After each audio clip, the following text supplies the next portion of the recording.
people will land on your site and they will move through your site to the checkout. Our job and your job as retailers is to help guide them along that journey. Now, actually persuading clients of the business value of good creative work. Okay, I think nobody wants an ugly site, generally speaking. That's a given. But there is a real business value to the creative, and that is around the thing that we refer to as the halo effect, which is a psychological phenomenon. And it's basically, to use a psychologist speak, it's a cognitive bias. And what that basically means is that if you come on the site and you like what you see, if you're receiving positive messages from the creative work, you are more likely to trust and value the people behind the site and the products that they sell. The good news is that all shoppers online have some general characteristics. Okay, we can actually categorise them in one of three ways, which we'll go into in a moment. But they also have specific requirements which are specific to the products that you sell. So don't forget that element. But we'll talk more about the general characteristics next. Okay, so types of buyer.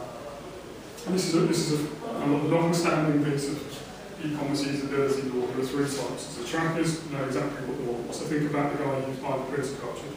He knows he needs a printer cartridge for a Canon, whatever.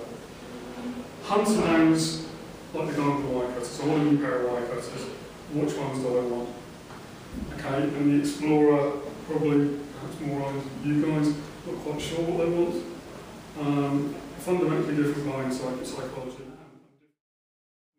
I've sat with a number of clients who've been perhaps very technical, and they've kind of come up with this hierarchy of products, which means a great deal to them because they're subject matter experts. And they put it in front of their shoppers, and it doesn't mean anything because they're not using the same language that their shoppers are, because they're not as technical. So what we recommend is to use the Google Keywords research facilities to find out what key phrases people are searching on Google for. And if you align your category structure to those key phrases, you have two advantages. One, you automatically categorising your products in the way that your shoppers are used to. So you're actually speaking in their language, which is always going to help them find it.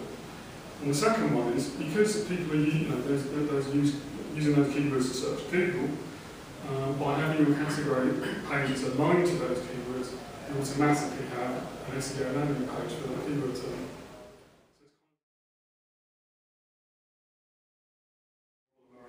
Basically what it means is you taking control of what results you show to them when they search. And that could be, let's say, I guess as a clothing retailer, you probably have, as you come into the end of the season, you've got a lot of stock of certain lines.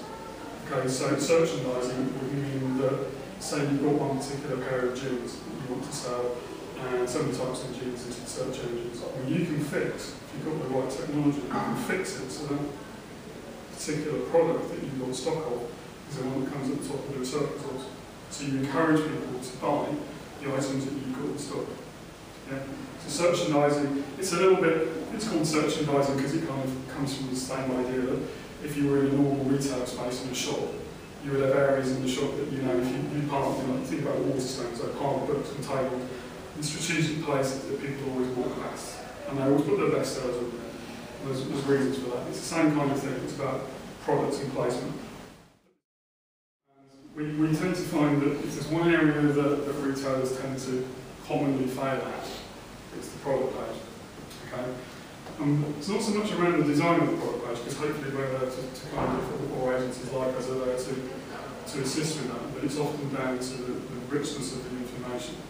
What has evolved over time with e-commerce sites is that this is a standard way of laying a product page out. So you have an image on the left, and you have a buy now button in this area here. So what we're trying to do is make a familiar layout that we're not forcing people to think about, to interact with. Why people fail to complete the basket. One thing to take away from this is that an awful lot of this is fully within the control of the retailer. So the biggest reason, more than a third of abandoned baskets are caused because we're given charges. And shoppers don't like that. They find that if they get to the basket and suddenly there's a big delivery charge or there's some levy or duty or whatever, they tend to lose their faith, they tend to get a bit hacked off, and that will cause them to, they may well go somewhere else and spend the same amount of money somewhere else, but they just feel that they haven't been kind of lied to. It's just to do with honesty and trust. So, never a good idea to introduce things like shipping charges at this stage. We always try and persuade clients to show shipping charges during the product page or on the product page. And if at all possible, if it makes sense for your margins, not to charge for shipping at all. Just a little anecdote about that. One of the early slides was the Dolce Gusto one. And that particular client, we did a lot of work for because he felt his conversion ratio wasn't that good after the site went live. And we've been telling him from day one that if you're going to spend £20 on a kettle, spending £7 or £8 and having it shipped to you, it's kind of it's a big proportion of the sale price. And we spent probably 2 months doing A/B testing and trying different things out, trying all sorts of different things around anonymous checkout, guest checkout rather than forcing them to register. Nothing made a big difference. And in the end, we said, look, for a week, push your prices up a bit to cover the cost of your shipping. And let's do free shipping, double this conversion ratio. So, and that's our direct experience. And I think this is one of the most important things, is don't make your shoppers have to think. Yeah? Make it as easy as possible to add things to the basket and go through that checkout process. We always say analyse, test, measure, and iterate. So that once your site is finished, don't consider it that's the point at which it stops. That's the point at which you're starting to gather data so you can optimise and change them. And there's lots of tools around, there's things like Google Web Optimizer, which is maybe, or multivariate testing things, so you can inject different content into different regions of the page and find out what effect that has.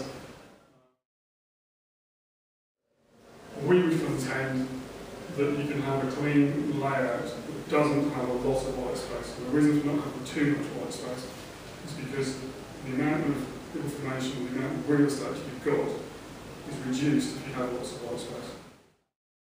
Okay, so one of the golden rules is content is king, so it comes back to your product information. So talking about having good quality images. Over here, this is the category page, so we're showing lots of things. We're showing whether an item is in stock. If it's out of stock, it doesn't have an add to basket, it has an out of stock symbol. We're showing the brand using the logo of each particular item. We're clearly showing the price. So we're presenting again a great deal of information. It's about helping people make an informed decision. Feature lists are king. These are a way of getting kind of, again going back to that kind of merchandising thing. This is about encouraging people to buy the products you want to sell them. And also personalisation. Now this one over here is one of our presentations in the future is about personalisation and some technology that can be used here to actually really push sales. It's a technology called behavioural merchandising, and we've seen uplifts of 20 to 30% based upon introducing that as a site. Okay, so this is real estate optimisation. So we've got lots of things going on here, and I'll deliberately cut this off because this is the kind of region of the page that you would see perhaps on a widescreen laptop.